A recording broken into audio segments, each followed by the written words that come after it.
Vamos lá, pessoal. Como combinado, o propósito desse vídeo é passar para vocês essa estrutura da filosofia clássica ocidental que é alicerciada na cultura greco-romana e judaico-cristã, se podemos assim dizer separadamente. Mas por questões metodológicas, para que nós possamos entender um pouco melhor, vamos tratá-las de forma separadas, obviamente de forma rasa. Não temos como nesse vídeo. Esse vídeo o objetivo central dele é só que nos organize nosso intelecto quanto à cronologia, local e importância. Apesar da cultura judaica ser muito mais antiga, registradamente, né, do que a grega, nós temos, né, o florescimento intelectual, cultural, através da Grécia Antiga, né, que nós temos basicamente na Grécia clássica, que está ali a partir do quinto ano antes de Cristo. Mas a Grécia, né, iniciamos nela, ela tem basicamente três períodos. Um período extremamente importante, que é onde aconteceram fatos, mitos, não sabemos se é real ou não, mas o pouco importa na forma que a gente vai estudar, se no período das trevas, que está separado ali, que é um período 1200 anos antes de Cristo, a gente pode associar a cultura judaica cronologicamente ali no período dos juízes, ok? Que rei Davi, mais ou menos no ano 1000 antes de Cristo. Isso nós estamos falando da Guerra de Troia. A Guerra de Troia, né, muito retratada na cultura ocidental por Homero, mais ou menos por volta do século 8, né, antes de Cristo, mas a guerra teria ocorrido uns 400 anos antes dele. Lembrando que a tradição é oral, né, a transmissão, a tradition, né, a transmissão das informações eram oralmente. Então, né, declarada nessas épocas, você tinha as pessoas que contavam as histórias entre pais para filhos e assim sucessivamente. A Guerra de Troia ela foi a base da cultura greca, ok? E depois também romana. O que eu quero dizer com isso? Ela era a base da paideia, a instrução da educação grega. Ali era utilizado e retirado assuntos como honra, coragem, virtude, ok? Então, todas essas questões que tem no livro de Homero, da Ilíada e a Odisseia, elas foram bases para essa formação dos gregos. E depois nós temos um período arcaico, que é esse que o Homero começa a escrever, começa a ter um florescimento muito grande na Grécia. Na verdade, a Grécia não existia esse nome, né? A gente está falando sobre a ilha da Acaia, que nós temos a parte do Peloponeso, que é o lado mais ocidente, e ao lado mais oriente nós temos a Atenas, que seriam os dois lados básicos assim daquele período. E nós temos o Mediterrâneo como a área de comércio. Então nós temos ali a Atenas de um lado, ali do Mar Egeu. Nós temos do lado direito, para que nós possamos entender, hoje em dia é a Turquia, certo? Ali já começa a parte oriental. E para o lado esquerdo do Peloponeso nós temos hoje a Itália. Abaixo a África, certo? Que então nós tínhamos os celeiros, né? Os locais onde forneciam os alimentos eram no Egito. E nós tínhamos também na base da Antioquia, posteriormente chamada Antioquia, na parte superior da Turquia. E nós tínhamos também na ilha, né, da Sicília. Então esses locais eram os locais onde existiam muito comércios. E na Grécia, na parte arcaica, a estrutura administrativa ela ainda era monárquica e posteriormente começou a florescer a partir do século V, que é o que nos interessa, até a época clássica, começamos a florescer a democracia. E isso favoreceu a ida de várias pessoas para aquela cidade. Lá existiam as polis, eram cidades autárquicas, pequenas cidades autárquicas, cada um com os seus reinados e assim sucessivamente.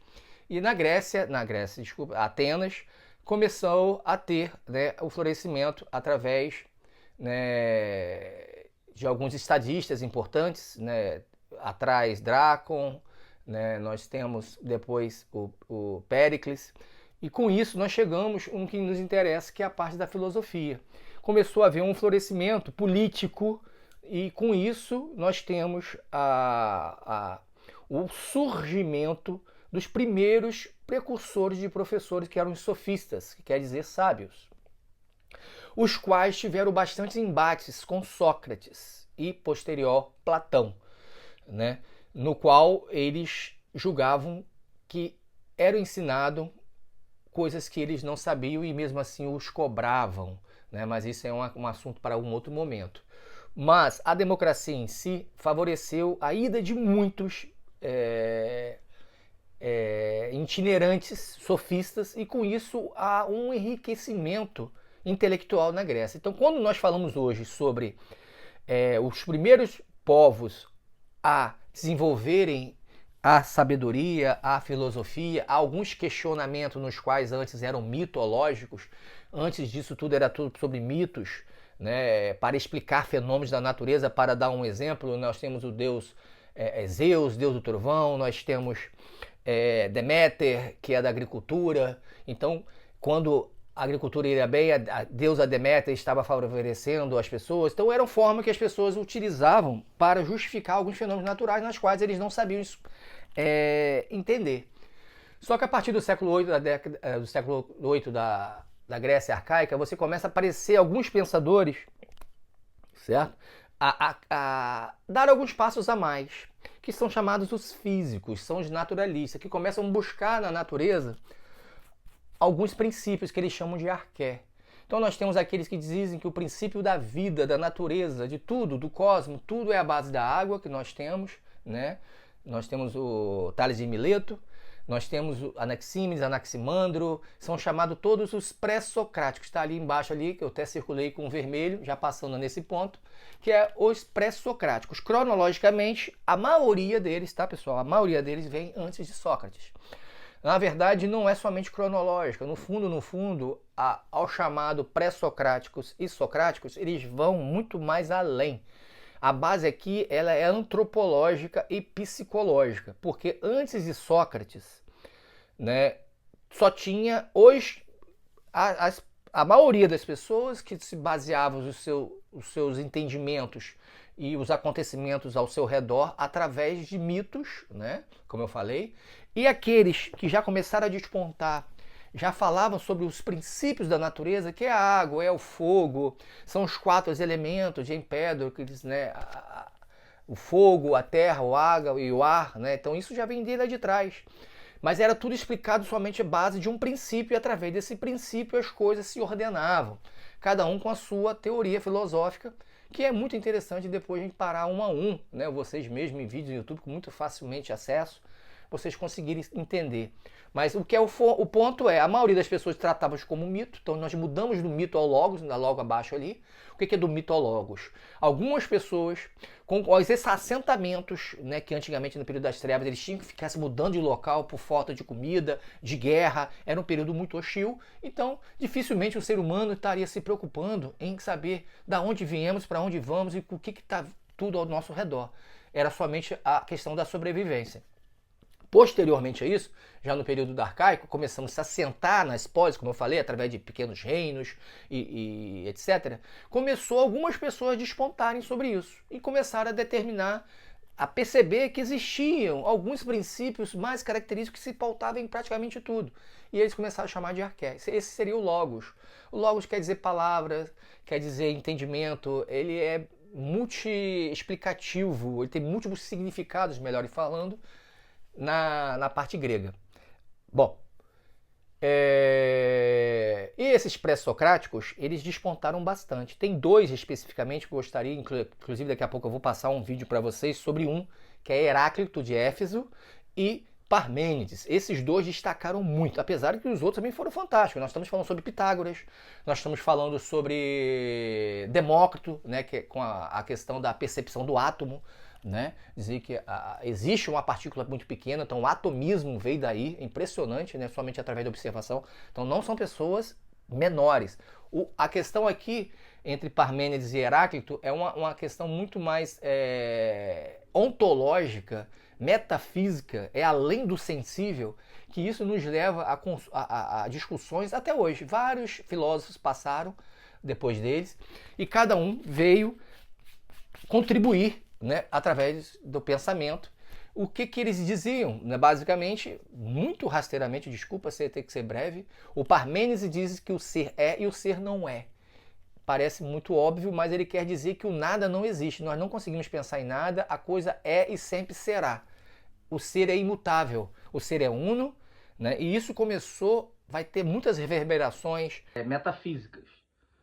O pensamento parmenídico, a questão do ser, começa a levantar o ser e já direcionando para o homem, que posterior, logo na sequência, nós temos o Sócrates. Por isso que é essa mudança do mito ao logos, da physis para o homem, a antropologia. E começa através do Sócrates. Por isso que é esse marco, né, pré e socrático. O outro é Heráclito de Éfeso. O Heráclito de Éfeso, ele também tem uma teoria que vem até hoje, a questão do devir, né, chamado Pantarrei, que você não entra no mesmo rio com a mesma água duas vezes. Então tudo tem ao devir, tudo é mutável, né? Nada é uno. É um contraponto contra o Parmênides, e desde então vários sábios passaram até hoje, cada um com a sua interpretação, cada um com o seu lado. E se você pega uma foto, se para você entender melhor, você pega uma foto sua na infância, você olha para lá e olha para hoje no espelho e você não se acha naquela foto. E fala, então o Heráclito estava certo. Mas, em contrapartida, você vê que Parmênides também está certo, porque você ainda está ali na foto, ainda é você. Então, é intrigante e você observa através desse simples detalhe que eles têm uma função muito grande. Até hoje, para vocês terem ideia, a questão do nominalismo, a questão dos universais, são baseados nesses princípios. A lógica aristotélica é baseada nesse princípio, a metafísica começa a basear no princípio de Parmênides, que tudo é uno, tudo é imutável. Né? A questão de Deus o direcionado. O negócio é muito profundo, mas só para vocês terem um sabor, que antes de Sócrates existiam pessoas muito sábias, né? E que até hoje são discutidos.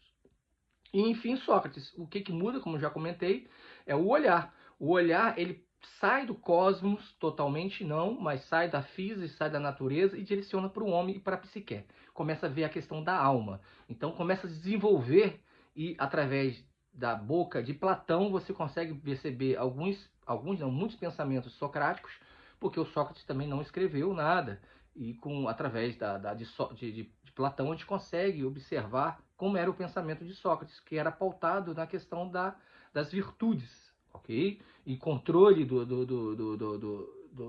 do sensível e sendo obedecido pela parte superior da alma. Então você observa que tudo já direciona para o homem. Então a partir daí, esse ponto 1, né, da cultura clássica greco-romana, judaico-cristã, parte 1, que é a Grécia, encerra.